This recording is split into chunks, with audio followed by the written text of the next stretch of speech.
You prayed and believed your whole life, and here you are. Explain that to me. What do you say to people that are offended by your show because you pray to Jesus in every episode? If we disown him, he'll disown us. When a 12-year-old watches his mother dying of cancer, a God who would allow that is not worth believing in. Life is really a tale told by an idiot, full of sound and fury and signifying nothing.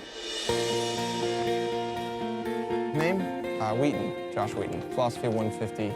You might want to think about a different instructor. Come on, man, it can't be that bad. Think Roman Colosseum, people cheering for your death.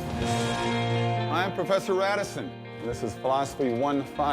I would like to bypass senseless debate altogether and jump to the conclusion, which every sophomore is already aware of: there is no God. All that I require from each of you is that you fill in the papers I've just given you with 3 little words: God is dead. Mr. Wheaton, is something wrong? I can't do what you want. I'm a Christian. If you cannot bring yourself to admit that God is dead, then you will need to defend the antithesis. Think of Jesus as my friend. You think Jesus is God? I don't want to disappoint him. So your acceptance of this challenge may be the only meaningful exposure to God and Jesus they'll ever have. See, to me, he's not dead. I don't want anyone to get talked out of believing in him just because this professor thinks they should.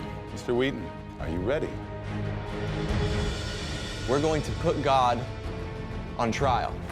If you think you're smarter than me, Wheaton, do not try to humiliate me in front of my students. In that classroom, there is a God. I'm him. This experiment is over. You get to decide who the most important person in your life is. Me, Professor Radisson. But I have to do this thing.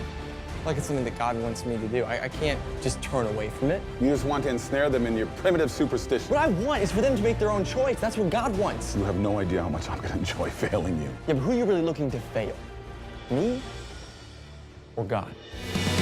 God's not dead, he's surely alive. He's living on the inside, roaring like a lion. God's not dead, he's surely alive. He's living on the inside, roaring like a lion. Science supports his existence. You know the truth. So why do you hate him? It's a very simple question. Why do you hate God? God's not dead, he's surely alive. He's living on the